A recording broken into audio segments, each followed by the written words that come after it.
Welcome back, everyone, to the 2020 Bibliometrics and Research Assessment Symposium. My name is Chris Belter. I'm one of the event co-hosts, and I've got just a couple of quick announcements for everyone before we start our next session, just in case folks have joined the meeting and haven't joined any of the previous sessions. So first of all, we are recording the session, but we're not recording the attendees or the chat box, so don't worry about being part of any recording. You can feel free to continue to participate. Audio for attendees is in broadcast only, so you don't need to turn the audio setting. The audio should just work. And then all attendees are muted, and we're not going to be able to unmute. We're taking all of our questions, including technical issues, through the chat box. Please use the chat box to get in touch with us, ask technical questions, or ask questions of our speakers. We ask you to please send your questions to everyone instead of individuals. We do have attendees monitoring the chat, so if you don't send it to everyone, your question may not get addressed and may not get answered. So please do send those questions to everyone. Finally, we do have live captions available in the multimedia viewer panel in the lower right and in the URL that's been shared a couple of times in the chat and will be shared again in the Slack channel. So with that, I think we're going to now move into our first session of this next panel. This panel is going to be all about case studies in providing library services in research assessment and bibliometrics and so forth. So we're going to hear from a range of institutions, and we're going to hear from a range of speakers with a range of different approaches and sort of maturity levels within their library service programs. So up first, we have Wenli Gao and Andrea Malone from the University of Houston to talk about their program. Wenli, are you there? Yes, can you hear me? I can hear you just fine. So go ahead and share your screen and feel free to get started. So now,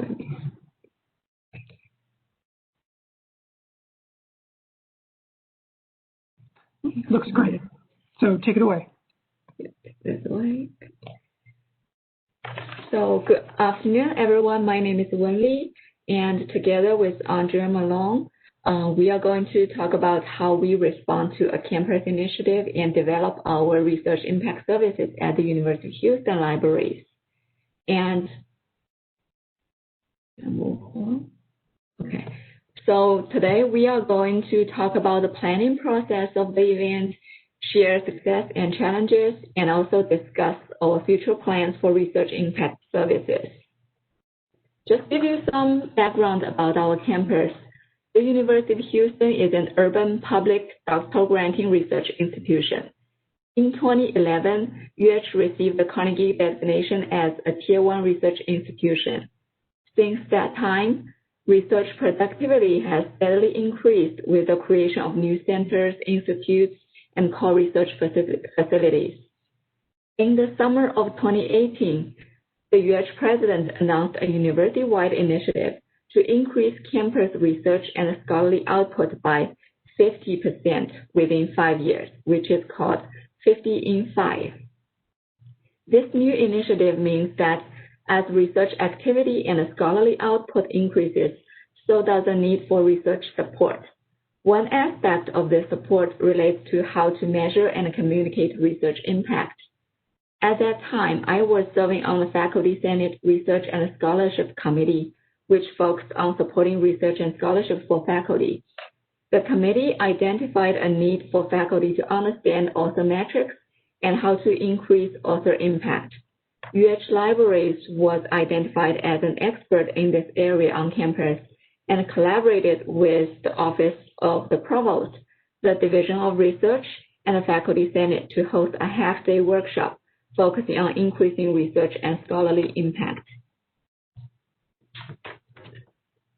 And working closely with the Division of Research, we identified 3 main areas for faculty: how to present yourself, how to disseminate your work, and how others see you, which relate to author profiles, publishing venues, and increasing citations.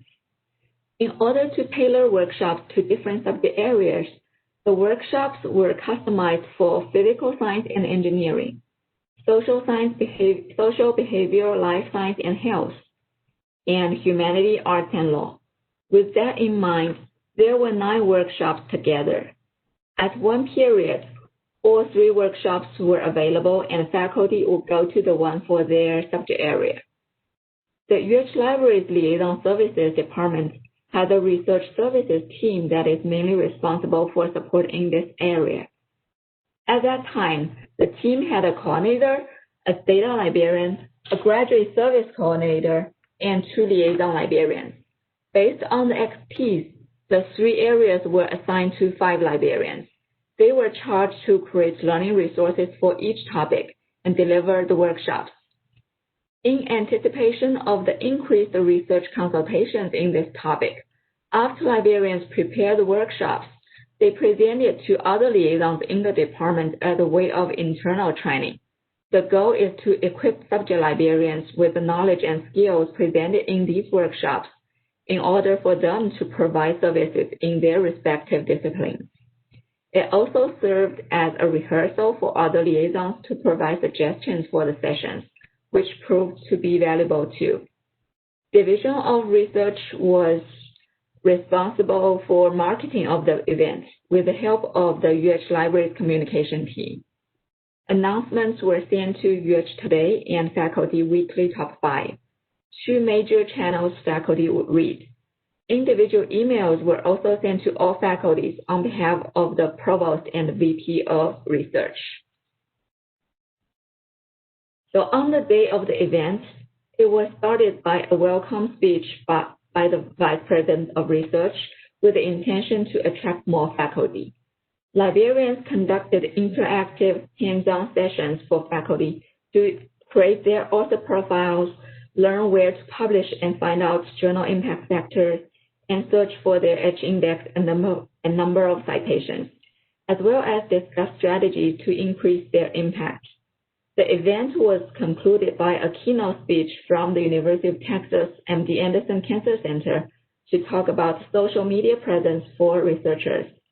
The event attracted many attendees from departments across the campus.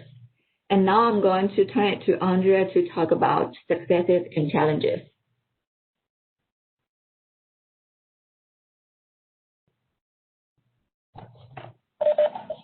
Thank you, Wenli. I'm going to share my screen in just a second here. Or I can use mine. Oh, okay. If you want to just click through, that would be great. Okay. So as Wenli mentioned previously, we had attendees from across campus, across all disciplines. So the first success I kind of want to talk about was the fact that the event itself was quite successful. It was the first event sort of to kick off the 50 and 5 initiative. And so because we had representations from all the colleges and the majority of the major disciplines on campus, we were really excited to see that. Since the event, and we've had some continuing support of faculty. So one of the things that happened was with the College of the Arts, which was a new college formed on campus at the time. So one of the associate deans of the college was at the event and thought it would be great to sort of create a workshop just for the faculty within the college that was more tailored for metrics in the visual and performing arts. So that unique workshop was set up as a result of this event. Another thing that has happened is the increase in group consultation. So the liaisons typically have one-on-one consults with their faculty as they're going through their research. But as a result of this event, we have had more group consultations because the way we are designed within our department, we work very collaboratively, and the librarians who are involved in the research, who are on the research services team, bring unique expertise and knowledge around these areas. So an example was with a faculty member in the College of Technology who had developed a new software. and she wanted to speak with us about the best ways to promote that software, to track the usage of that software through metrics. And so it was myself, as well as the engineering and the College of Technology librarian at the time, as well as another member of our research services team, who all met with this faculty member to sort of support her in her work. And then, of course, another great success is that we continue to have collaborations with the DOR since that event. We have hosted several other workshops for the DOR, repeated these workshops from the event since that event. And actually this semester, we again are facilitating workshops related to these topics for the DOR. But of course, with everything that we do, there's always opportunities for change and things that we've learned from this experience. So one of the things that we learned is, while we tried to create workshops that spoke across all the disciplines, and we had unique sessions for the humanities, for social science, and STEM, we still learned that even within some of those areas, there were still very unique needs, even within those disciplines. So we are still working to tailor even more to the very specific disciplines within those areas. Another thing is, while the event was well attended, obviously it was only a fraction of the researchers and faculty on campus who could attend. And so we've been increasingly trying to reach more and more researchers with the services that we provide. And we work with the liaisons to outreach to individual departments. We work with the FED, which is the Faculty Enhancement or Education on campus, to reach other faculty and researchers on campus. And so we're continuing to reach more and more. And then another thing that we discovered is that in delivering these workshops, a lot of the researchers and faculty didn't really understand the level of service that we provide at the library. So for an example, with the metrics, and there were, within the College of Engineering, they had reached out to our engineering librarian and asked her if she could compile all of their publications and metrics for them. And of course, that was just too much for one person to do. And so she talked to us a little bit about that, but then we ended up having them understand that we wouldn't actually compile their publications for them and do their search for metrics for them.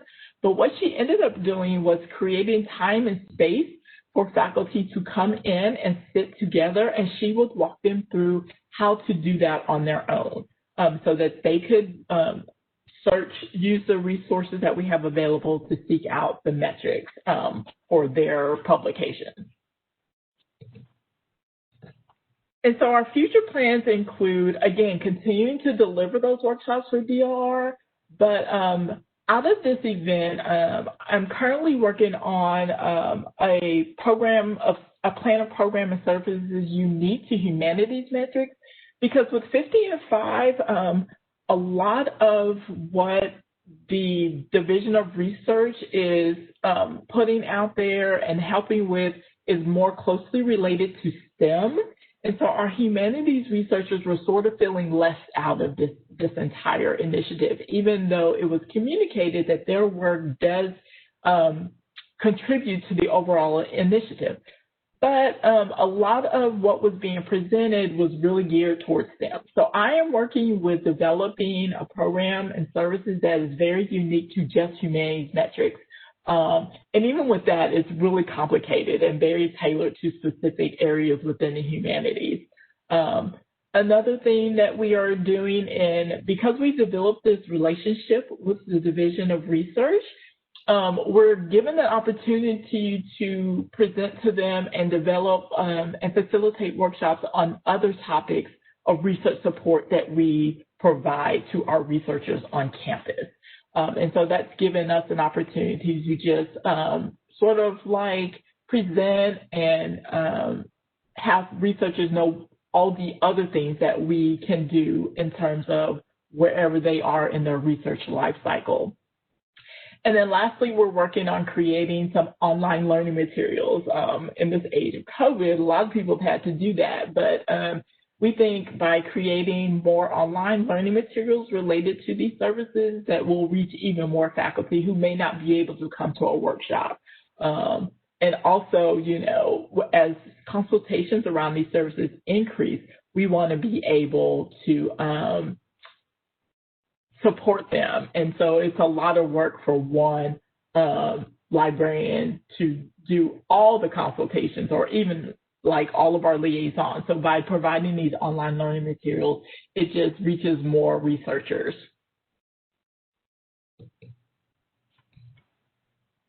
And so at this point, we thank you, and we're available for questions. Great, thank you. Okay, so the first question. I'm sorry, I'm hearing echoes, so we're okay now? Okay, so the first question is about, can you tell us more about what you focused on for the College of Arts Metrics workshop, as their needs are different than disciplines where journal or book publications are common?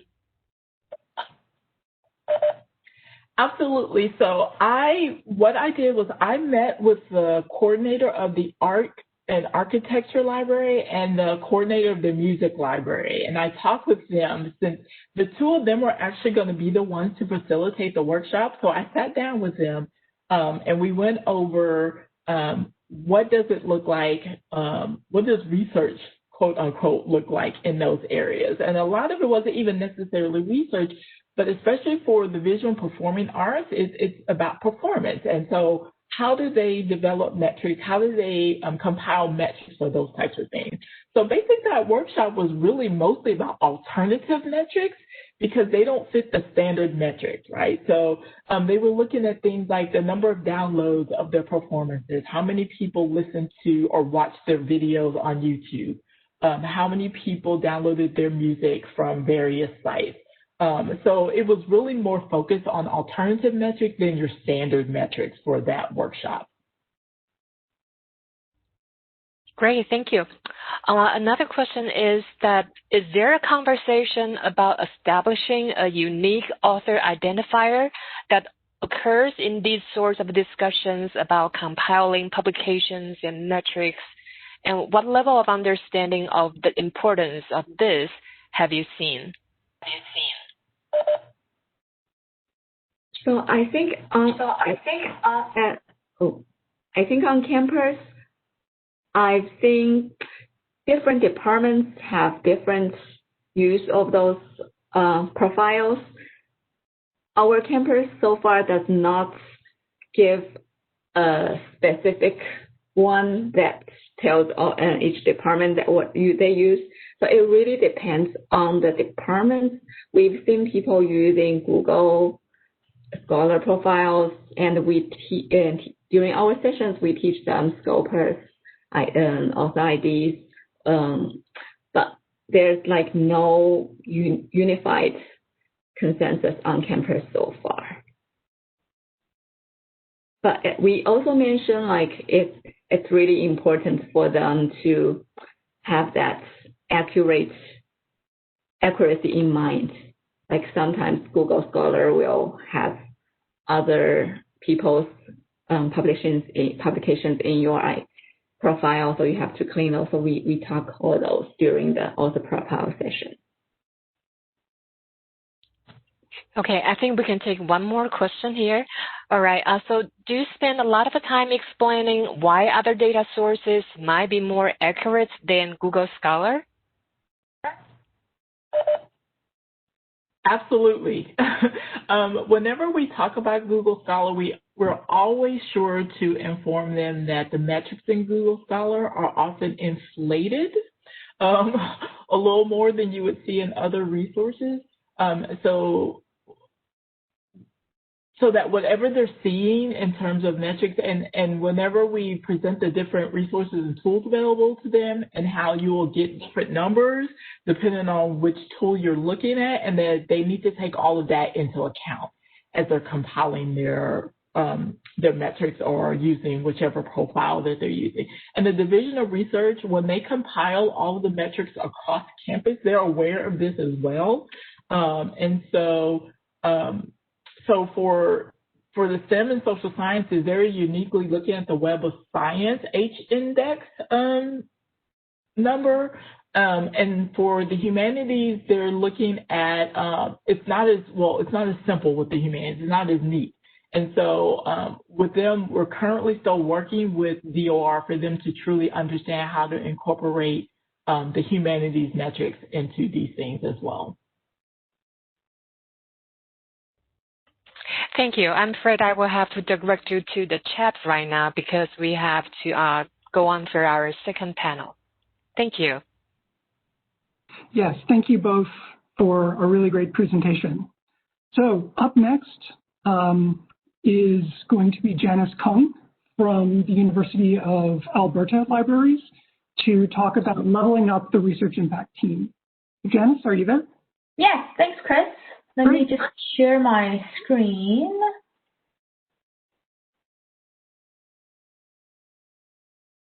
Okay, I think it's working. Yep, looks great. So take it away.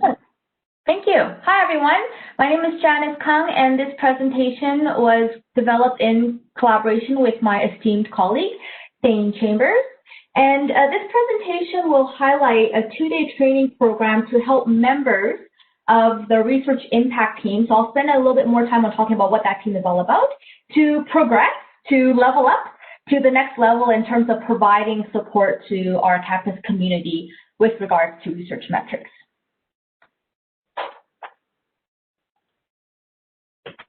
So to provide a bit of context with our university, we are one of the top 5 Canadian universities with about 40,000 students, with over 200 undergraduate programs and over 500 graduate programs.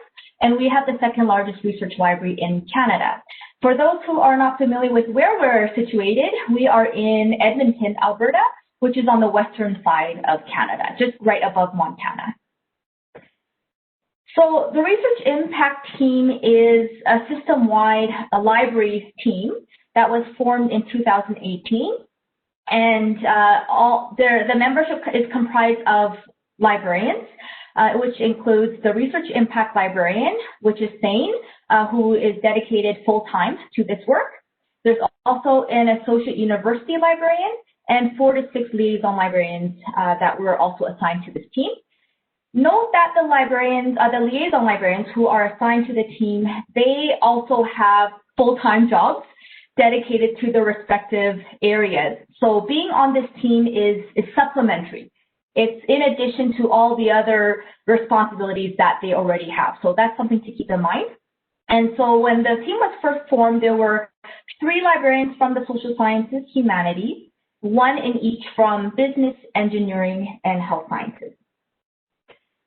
In the first year since the team's inception, it felt like we were running in a marathon with one goal in mind, to get to that finish line. But to continue with that marathon analogy, you know how usually when you're running in a marathon, there are lots of other moving parts to worry about while you're running, such as getting thirsty, fatigue, maybe the sun's glaring in your eyes, or strong winds that you have to deal with. So while we were trying to get the full-fledged service up and running, which was our finish line, we were also busy working with many other moving parts, such as conducting a university-wide needs assessment. We also wanted to identify what is the best service delivery model in order to deliver our services, and also to develop the suite of services that we were to offer our university community. We also needed to create a web presence just because this is a relatively newer service that was offered to our university. And we also worked on our mission statement, which is to help researchers communicate the impact of their work in a variety of ways to tell their research story to peers, funders, policymakers, and the public. So while we were busy with all of these tasks, we were also considering training for our team members. There was a diverse range of experiences and expertise that each librarian brought to the team, where some had many, many years of experience working with bibliometrics, where they're very comfortable developing benchmarking reports, had a lot of familiarity with all of the indicators, alt metrics, all that good stuff, while others were not as familiar with the work, and they were really keen to learn when they signed on to the research impact team. Therefore, training was required for all members to ensure that all potential services provided and performed by the research impact team would meet the same quality and standard. There were a number of training opportunities available for the team members, but in the interest of time, we will just highlight a 2-day training program that was developed and implemented. So Thane and I discussed how we wanted to plan and implement this intensive 2-day training program. And we wanted to make sure that it was really hands-on. There was a lot of opportunity to practice working in the tools, getting your hands dirty and working with the data sources, that kind of stuff. And also to make it informative, we wanted to make sure that the team members were leaving the training with a lot of really good skills and expertise in meeting these kinds of requests from the university, and also to make it fun. Because it was 2 full days, you can imagine that it's a lot to take in, and so we wanted to make sure we scheduled as many breaks in with lots of good food and snacks to keep our colleagues energized. We also had really good discussions on what kind of content we wanted to cover, and one of the things that we thought was really important was to kind of cover the client needs a little bit. So what that means is we wanted to make sure that we covered what the faculty, department, or university really valued. So we wanted to make it more of a value-led, value-driven kind of work versus data-driven work. We also talked about what kind of tools we were going to train. So obviously we were limited with the ones that were available at the University of Alberta, which are Scopus, Web of Science, and Insights. And we also wanted to explore some data visualization strategies, because we all know that pictures speak 1,000 words, and we wanted to ensure that our colleagues have some of the skills available to work on that kind of stuff. And throughout the 2-day training, we wanted to ensure that there was some tangible output that everyone could deliver to kind of show and demonstrate that they were able to retain some of the skills that were learned. So the goal over the 2-day training was for each team member to produce a benchmarking report of a faculty of their choice or a department, and to provide a comparison with 3 comparable Canadian institutions. And so all of the activities and exercises that we tried to develop were contributing towards this final product that every member had to produce. And then all members had to present their findings on the last day. So we kind of worked a lot with planning, and then finally the big moment happened where we did the actual training, which was held in April of 2019. And here is a quick overview of the content that we did cover over those 2 days. For those who are interested to see the full agenda, feel free to note down that short URL there, or the slides will also be shared, and you can click on that link to access the full agenda. So I'll just quickly go over what we covered. On the first day, we had this welcome, and we provided an overview of what was to come over the 2 days, and we also described the learning outcomes that we hoped everyone would take away from the training. The very first activity was that mission statement exercise. Every team member chose the faculty or department of their choice, and then they had to investigate, look on their website to see, were there any areas of research excellence? Did they have any research mandates that they were required to fill, or that they aspired to? So that was really important to kind of gather all the information in terms of what they valued, so that we could collect the data and try to align it with their values. So of course, this was a hypothetical exercise because if we were to do this for real, we would probably sit down with the client and discuss in terms of the goals that they wanted. But again, just for the sake of the exercise, we just looked on their website for that information. And then we investigated the tools in more detail. We looked at Scopus and conducted an institutional search. Web of Science, we looked at how to retrieve the data, how to analyze the results in a really just bare bones kind of way, how to move that data into insights. And we spent a good amount of time in insights to review the major indicators, although that could have easily been a half-day training in and of itself. And then we also looked at how to retrieve collaboration data in Web of Science. On the second day, we had a quick debrief from the first day. So that was a really good discussion with all the team members to see if there were any outstanding questions, any concerns, or anything interesting that they noted from what we covered on the first day. And then we covered Voss Viewer very briefly. For those who were able to attend the training yesterday, it was done really well, excellent. And we did something comparable to that in our training for our colleagues. We also had a map visualization exercise. So this is really useful for trying to visualize any kind of international collaboration or trying to demonstrate any citations that were coming from different regions, different countries in the world. As an aside, we also had a good discussion about international rankings. This didn't really fit into our benchmarking assignment, but we felt it was really important to have that discussion about international rankings because it is kind of tied to our work in bibliometrics. So we kind of talked about what were the established rankings, what were the advantages, disadvantages of using them, what were the limitations of these rankings. And so that was also quite a good discussion with the team members. And finally, on that second day, we had dedicated time for everyone to finish their assignment, to continue gathering their data, to put them into nice PowerPoint slides so that they were ready to present in the afternoon of day 2. And everyone had about 5 to 10 minutes to present their findings, to kind of discuss their faculty or department. And that was also a really good way for us to see what they took away from the training. And finally, we had a debrief and we closed the 2-day training program.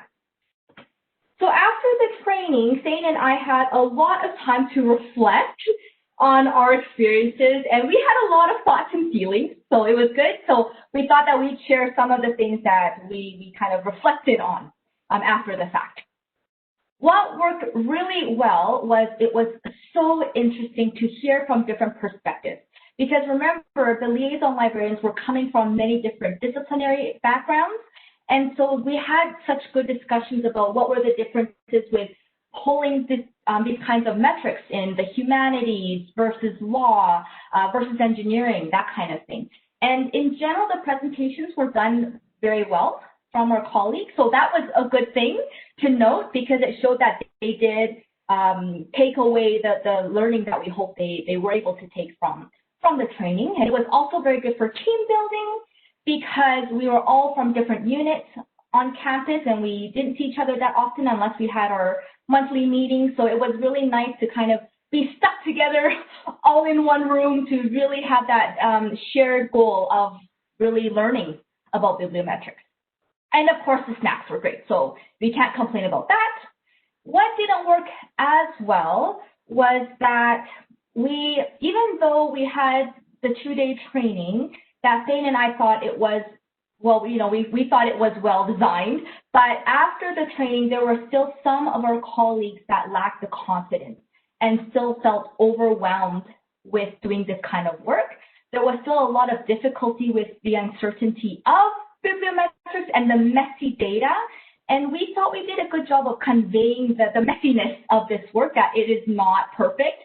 And you just have to deal with it. You have to have some comfort with the messiness of the data. So unfortunately, we really couldn't convey that as we would have liked to our colleagues. So there was still that uncertainty and anxiety.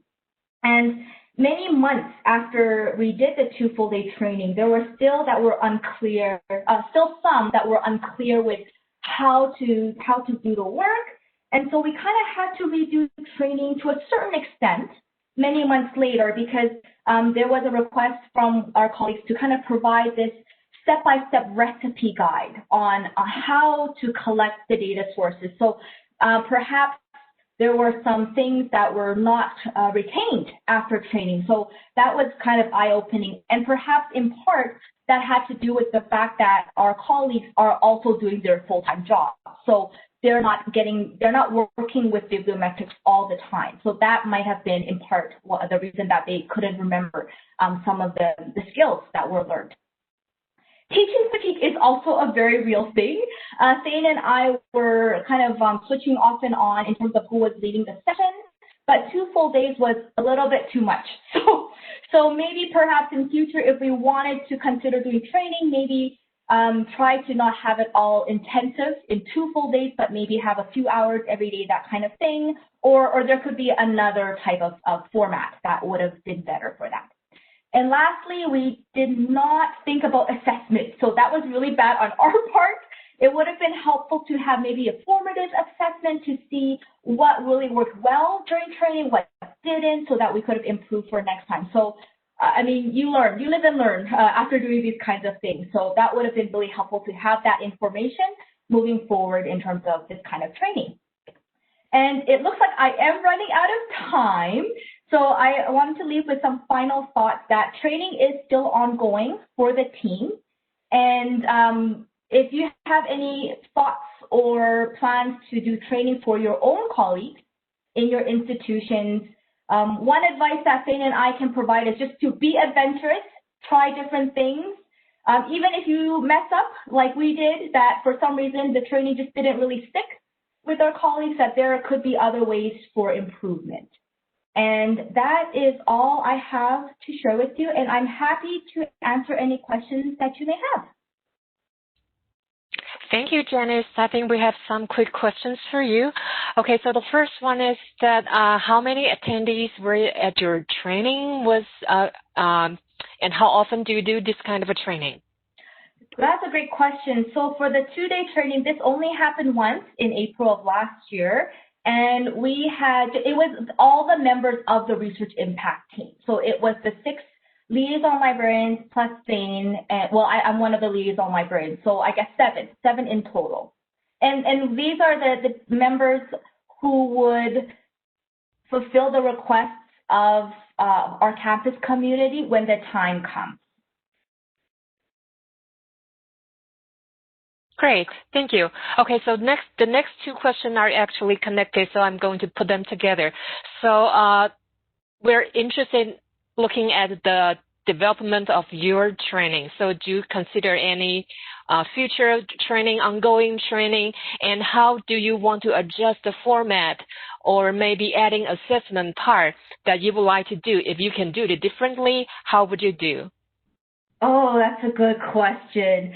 I think if the audience was different, our approach would definitely be different, just because we spend more time on the details, the nitty-gritty of collecting the data sources due to the audience, because these are librarians who would be doing the work in bibliometrics. However, if the training was meant for, let's say, students or faculty members, the focus would be a little bit different. It wouldn't be as intensive. However, if the training was for other university staff members, administrators who actually do this work, that it could be as detailed and as intensive as what we delivered for our colleagues. So yeah, it's kind of dependent on who is the audience. And we haven't really thought much on what is our next steps if we wanted to try delivering the training to other groups, other audiences. That's certainly a conversation that we could have, but it could also be used and adapted for other audiences moving forward. Thank you, Janice. I'm afraid that I'll have to direct you to the chat as we have many more questions over there, and I would like to continue the third part of this panel. Thank you. Thank you.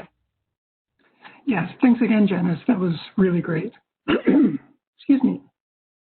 So the final presentation in this set of 3 is going to be by Sarah Davis, from the National Oceanic and Atmospheric Administration Central Library to talk about bibliometrics in the library beyond research evaluation. So Sarah, are you there? I am. Great. So go ahead and share your slides and take it away.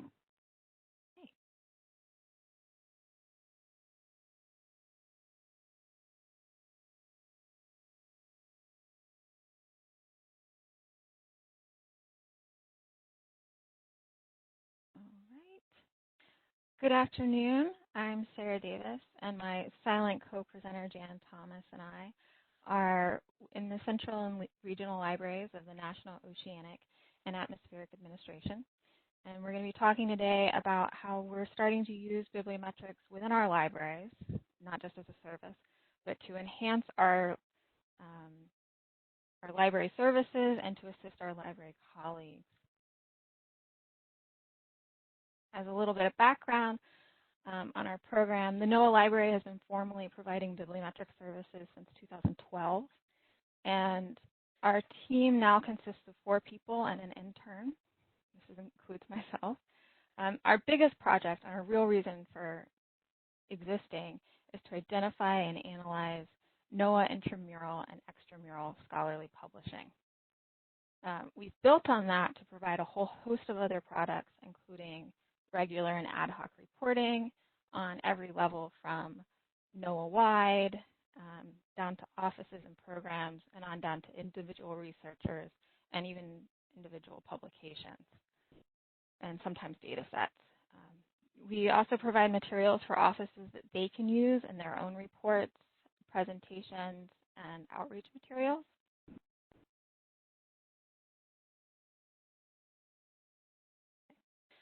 The bulk of our projects stem from a curated bibliography of NOAA articles that we've built over the last 8 years. We do weekly searches in Web of Science, review the results of those searches, and add some local metadata, including fiscal year, office affiliations, and any grant or program information that we can glean from the records. And we manage all of this somewhat hulking bibliography in an EndNote library. For reference, I think we're getting up to 30,000 articles in this library that are definitively NOAA authored or funded, and with all these little details that we've added. We're able to parse out from that smaller data sets for analysis as needed. So looking at an individual year or quarter, or just an office or a subject area. We also do a number of projects that involve creating all new data sets from custom Web of Science searches, the Insights data set, or lists provided by our customers.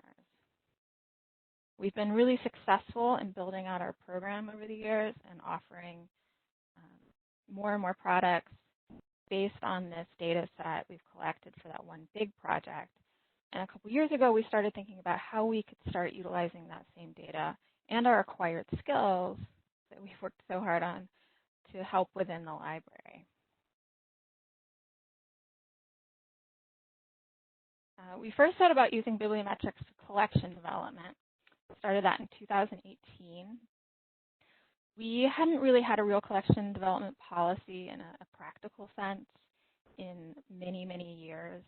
We'd made most of our journal purchasing decisions based on almost entirely on cost per use data, which had left us with a selection of journal subscriptions that we spent a lot of money on, but didn't always meet our user needs effectively. We were able to combine bibliometrics data with cost per use, IL data, and results from journal surveys, and some other bits of information that we'd collected, requests for journal titles, talking to some offices, things like that, to build an evaluation matrix to evaluate individual journal titles, to decide whether or not we could continue subscribing them or if we should start subscribing to them. We looked mostly at what journals our authors were publishing in, because it's good to have those around, and also what journals they were citing, which is, obviously we need to have this in our collection. our final results, we were able to cut that first year quite a few journal titles that simply weren't getting enough use to justify the cost. And with the money we saved, we were able to subscribe to some new journals that were more relevant and of more use, even if they might have on the surface appeared more expensive. And we were able to fill in some gaps as well in some subject areas that we just didn't have enough coverage in. Our follow-up analysis the next year, and again this year, and our survey results in those years have really supported that these changes were positive. We also were able to use our bibliometric data to rewrite part of our physical collection development policy. We analyzed 10 years of NOAA articles and NOAA publications and created a crosswalk between the Web of Science subject categories and Library of Congress subject headings, and used that analysis to define what our ideal scope of our collection would be. Results of that created a framework, and using that, we've been able to weed out more than 50% of our physical holdings, which was really, really necessary. We've been asked to reduce space a couple times. Space is a premium, and it does help really bolster our relationship with leadership and get our collection down to what is actually useful to our patrons. This is a rather simplified flowchart of the process that we use to build and use our matrix for evaluating journal titles. As I mentioned before, we collect our data in Web of Science and manage it in EndNote. We are able to pull out a data set, usually 1 or 2 fiscal years, or potentially an office's use, clean up that data in Excel and OpenRefine, combine it with our other data points in a matrix, and then use that matrix to make our journal selections, which has really simplified the process to have it all in one chart that we can look at and sort and have a discussion as a committee to make those decisions. I should also note, Insights has a great journal usage report feature, which we have used for some other purposes, including evaluating certain journal subscription packages, but it doesn't have the granularity we need for this particular task. We aren't able to look at fiscal year because that's how we do everything, all our purchasing. And also, NOAA is spread out all over the country, but some of our subscriptions are very localized, so we may need to limit it to certain offices, which we can't do using that feature. Another library task we've been able to apply Bibliometrics to is calculating compliance rates for our institutional repository. Some background on that, the library was tasked with building and managing the NOAA IR. The IR was mandated under a 2013 OSTP memo that said that all federally funded research agencies needed to make those published results available to the public. The IR team reports on compliance with our policy that says that all NOAA authors need to send their pubs to the IR so we can make them available to the public, and we're able to use Bibliometrics to at least get part of that. The problem with calculating compliance is that we can only report on what we know. We unfortunately don't have a strong handle on what all is being published within NOAA, so NOAA series white papers, for instance, but we do know journal articles thanks to our Bibliometrics program. So we take what the other number we know, which is the number of journal articles that were submitted to the institutional repository in the previous fiscal year, and then divide that by the number of articles that we are aware that were published in that fiscal year as identified by our Bibliometric program, and that gives us our rate of compliance. Currently, our rate is calculated at the organization level, so it's just for all NOAA, but we're working to calculate it at an office level and also look at intramural versus extramural funding. We are also playing with using our bibliometric data and that bibliography to identify open access titles so that we can supplement our submissions and fill in gaps, and also help offices identify sort of the low-hanging fruit for publications to submit. More recently, we started working with some outreach services. We're able to use our data to identify areas to highlight in our outreach materials. For instance, if we see an increase in publishing in a certain area, we can make sure that our users are aware of all the resources we have related to that, or even acquire new materials if needed, which was largely more of an issue when we were physically in the library, but we're adapting now. And we also have things like we got a new ebook package last year, and we're able to highlight books from that package that we think might be relevant to a certain research group based on their publishing history. We also use publishing data to identify offices to reach out to. We, like a lot of libraries for a long time, had a they will come to us if they need us approach, and we found that it's much more effective to go out and find who needs us. So looking at who's publishing, but we aren't talking to, can help us identify groups to reach out to. It's really all about making sure that not just the squeaky wheels get all the oil.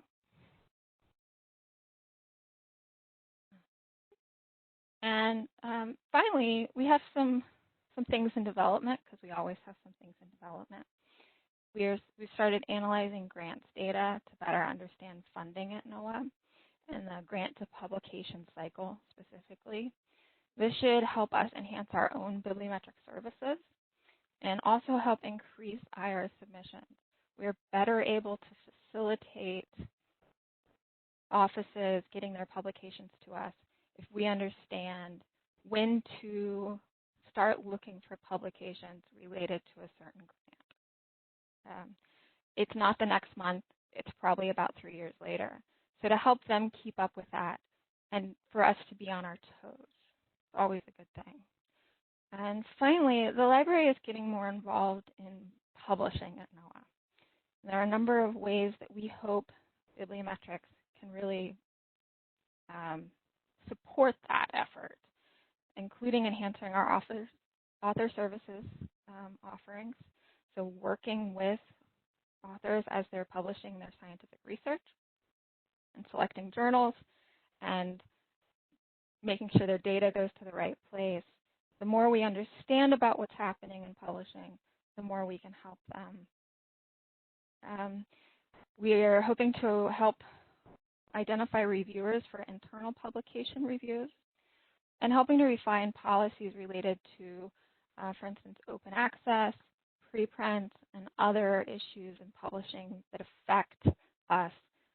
We do have some different needs as a federal agency than maybe an academic agency would have. And we are also unique to NOAA, perhaps very different. We refer to it as our silos of excellence. So the library is really trying to function as a central hub, and our bibliometrics are helping to inform some of those strategies right now. So that is all if there are questions. And here's our contact information if you have any questions later that you want to get in touch with us about, and a link to our LibGuide that we have. Thank you, Sarah. Okay, so we have a few questions from the audience. The first one is that, so you mentioned that one of the indicators you've taken into account was the journal they cite. So the person was wondering that where did you get information? Is it directly from Web of Science, or is that information included in the bibliography in EndNote that you mentioned? So that is information from Web of Science. It's a slightly ugly process. We take a list of publications we want to examine from our bibliography and use the Web of Science accession numbers to search again in Web of Science and download the full record with cited references. We're then able to clean it up and strip out all the ugliness in OpenRefine and Excel, and then sort it and get a list of our top journals. If you have questions, you could contact me. I have a workflow. Thank you. Another question. Do you review what journals staff publish to for predatory journals? If so, what is the list of predatory journals you use? We have a set of criteria that we tell people to look at and that we ourselves look at. Our reference team has been really involved in helping people identify predatory journals. But we also have tabels, so we rely pretty heavily on that.